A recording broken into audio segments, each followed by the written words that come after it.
Good morning, I'm Abheudaya Shrestha, and these are the headlines of the hour. Parliament's budget session scheduled to start from today. Uncertainty looms in the operation of the session as Nepali Congress is firm in its demand for the formation of a probe committee to investigate cooperatives' fraud. Home Minister Rabi Lamichane's involvement in the irregularities of savings of Surya Darshan cooperatives evident from paperworks. CIB's report hidden after Lamichane became Home Minister. Israeli Prime Minister Benjamin Netanyahu, defiant in the face of U.S. threats to cut off weapons, says Israel can stand alone if necessary. More than 80,000 Palestinians flee Rafah since Monday. And Bayer Leverkusen defeat Roma 4-2 in aggregate to reach the Europa League finals. Atlanta also brushed aside Marseille 4-1 in aggregate to set up a title clash against Bayer Leverkusen. The annual budget session of the House of Representatives and the National Assembly is scheduled to start from today. The budget session is ready to start from today after President Ramchandra Paudel called the session of both the houses upon the recommendation of the Council of Ministers as per Article 93, Sub-Article 1 of the Constitution of Nepal. The Parliament Secretariat had already issued a notice to all the members of the Parliament to attend the budget session at the Parliament building in New Baneshore, which is scheduled to start at 2 this afternoon. According to the constitutional provision, an estimated details of income and expenditure for the upcoming year has to be presented in the Parliament on 15th of Jesta as per the Nepali calendar, which is on 28th of May this year. Prior to this, the President will present the annual policies and programs of the government in a joint meeting of both houses on 14th of May this Tuesday. Meanwhile, uncertainty looms in the smooth operation of the budget session as main opposition Nepali Congress has been firm in its demand for investigating Minister for Home Affairs Rabi Lamichane, who has been alleged of involvement in the fraud related to cooperatives.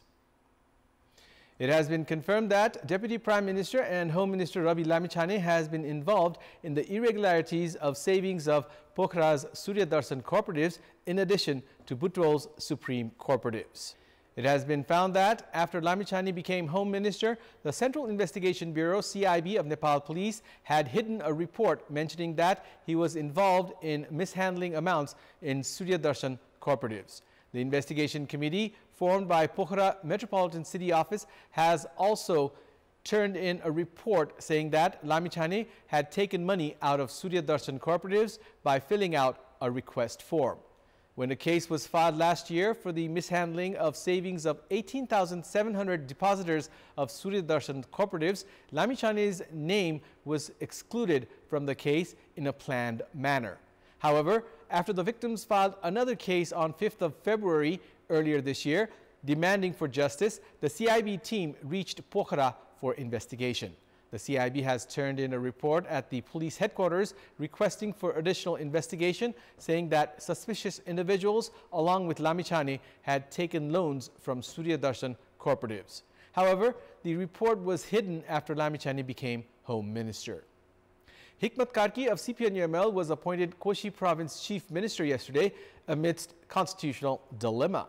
Karki was appointed the Chief Minister by Province Governor Parshuram Khapung under Article 168, Sub-Article 5 of the Constitution of Nepal.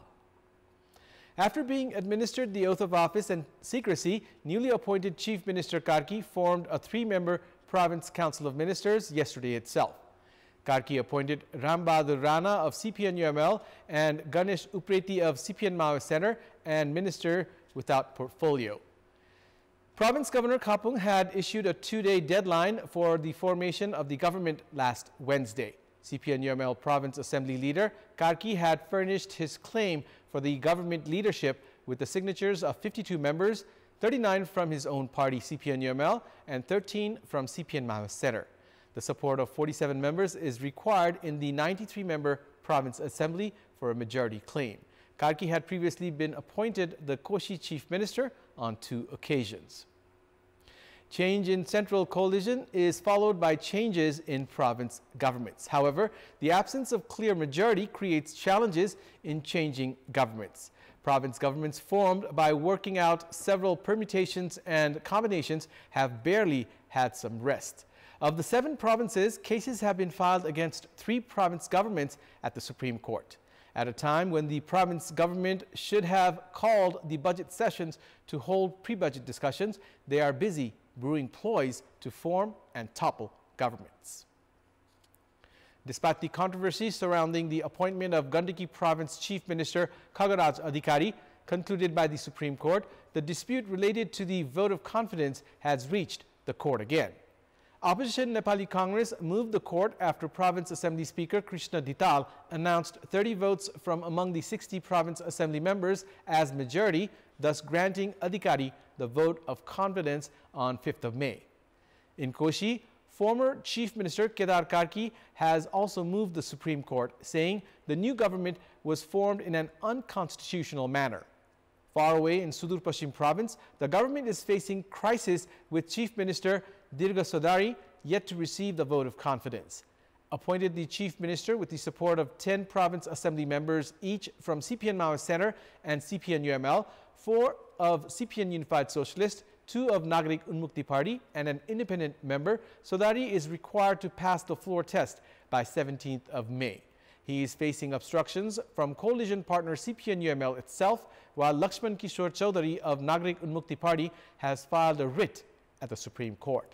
In addition to the 3 province governments facing cases at courts, the situation is bleak in the other 4 provinces as well. The future of the government in Madhya Province is also uncertain following the recent split of Janata Samajwadi Party, Nepal. In such a situation, the province governments have not prioritized pre-budget discussions. It's now time for our segment Public Pulse, where you text us with your opinion. Here's the question. What do you term the province governments busy making rounds of court instead of prioritizing issues of public concerns? Your options are A, contrasting definitions of the Constitution, B, consequence of intervention of the center, and C, impact of political alliances. The voting is on. Type NEWS, select your option A, B, or C, and send it to 34001 to share your opinion with us. The Weather Forecasting Division has informed that it will be partly to generally cloudy across the country today. It has also predicted light rainfall in Bagmati and Koshi provinces and some places in the hilly region. According to the division, Nepal has been currently facing the effects of westerly winds and local winds, along with the low-pressure system developing in the area around the Indian state of Bihar. The division has also informed that it will be partly to generally cloudy in Koshi and Lamani provinces this afternoon. Likewise, light snowfall is in the forecast in a few places in the high hilly and Himalayan regions of the country. The division has also informed about the possibility of high winds and light rain in a few places in the hilly region. Officials of the Department of Transport Management are being drawn into the fake driving license case one after another. Of the 9 arrested, 4 are current officials, while 1 is a former official. Additional investigation had begun after the report of investigation conducted by the department was submitted to the Commission for the Investigation of Abuse of Authority (CIAA) and the Central Investigation Bureau (CIB) of Nepal Police. The CIB has also considered investigating former Director Generals of the department. Individuals drawn into investigation related to fake driving licenses are now being arrested.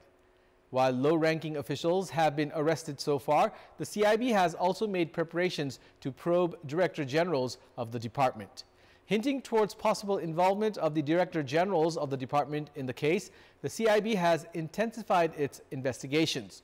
An investigation conducted by the department itself had shown that more than 102,000 driving licenses could have been produced by receiving bribes in the period of 8 years. The CIB had begun recording statements from suspects and making arrests after it was asked to probe the matter by the department. Those arrested so far are computer operator of the department, Briju Kumar Chaudhary, officials of Butwal office of the department, Narayan Prasad Pandey and Harish Bhatta. Suraj Prakash Aryal, who was transferred to the CIAA from the department, and former official Basanta Pandey. According to the CIB, they were found involved in issuing licenses of deceased persons in the name of others and providing licenses to even those who did not appear in the written exam and license trials. The CIB also discovered other irregularities, including updating the information of the licenses that were not renewed and printing licenses unofficially, even when printing works at the department were at a complete halt for a period of 2 years, among others. The CIB has also arrested service seekers Lajaras Danwar, Pradeep Sunar, Ajit Mishra, and Milan Bastola. They had received their driving licenses without appearing in the trial by bribing the officials. Sources have said that arrested official of the department, Briju Kumar Chaudhary, has confessed to his crime. Based on Chaudhary's statement, they used to charge more than 5,000 rupees for printing licenses. Of that amount, they kept 1,000 rupees, provided 1,000 rupees to middlemen, and provided 3,000 rupees to Harish Bhatta. It has not been clear where the amount went from Bhatta. Suraj Prakash Aryal, arrested by the CIB, was deployed to the CIAA only a short while ago. Prior to this, he was at the Department of Transport Management for around 3 years. His transfer to the CIAA is also mysterious. Aryal is a technical official under the Ministry of Communication and Information Technology. Meanwhile, the report of the department notes that highest number of irregularities related to driving licenses were seen at the Butwal office. The progress regarding the investigation into the irregularities at the Department of Transport Management remains to be seen. High-ranking officials and senior politicians could also be linked to the suspected irregularities of billions of rupees in the case. In our Public Voice segment, we had asked people in several provinces what should be done to control irregularities in transport offices. Let's take a look at what they had to say.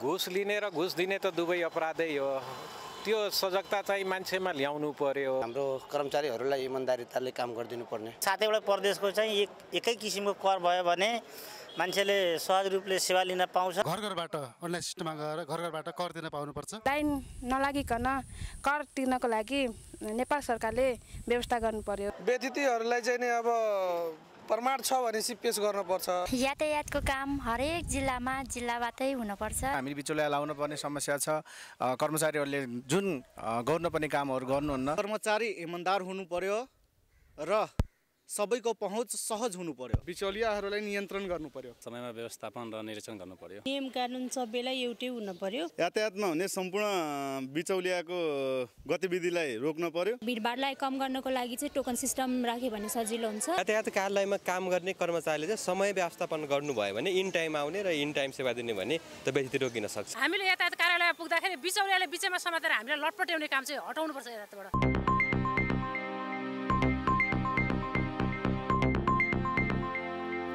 The Millennium Challenge account MCA Nepal has reached a contract agreement with Lington India Private Limited for the construction of the 400 kV new Butwal substation in Nawalparasi, Lumbini. Based on the agreement, the 400 kV gas insulated switchgear GIS substation will be constructed within the contract period of 39 months. Based on the agreement, the Indian company will construct the substation at an investment of 469 billion rupees. Addressing the signing event, Nepal Electricity Authority's Managing Director Kulman Gising said that the substation would contribute in the cross-border power trade.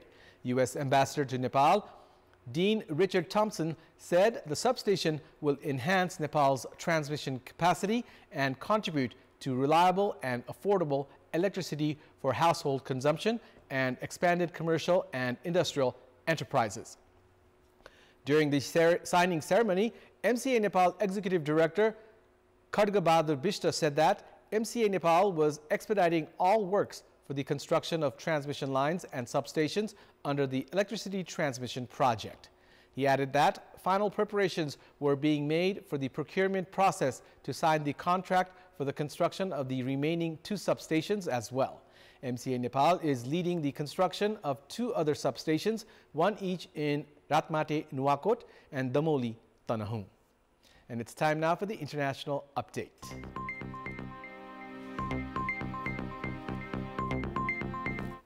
Israeli Prime Minister Benjamin Netanyahu appeared to rebuff a vow by U.S. President Joe Biden to halt some weapons supplies to Israel if it attacks Rafah, saying the country was prepared to stand alone if necessary. The comments followed U.S. President Biden's warning that the United States would halt weapons supplies if Israel moved into Rafah, the southern Gaza city where more than 1 million displaced Palestinians are sheltering. Israeli tanks seized control of the Palestinian side of the Rafah border crossing with Egypt earlier this week and are currently probing the outskirts of the nearby city of Rafah. Netanyahu has defied mounting international pressure to agree to a ceasefire, but has not so far ordered troops to enter the city, where Israel says 4 battalions of Hamas fighters are based. Netanyahu's comments came hours after the UN said more than 80,000 people had fled Rafah since Monday amid constant bombardment and as Israeli tanks massed close to built-up areas. That's all for the moment. Thank you for watching. Have a good day.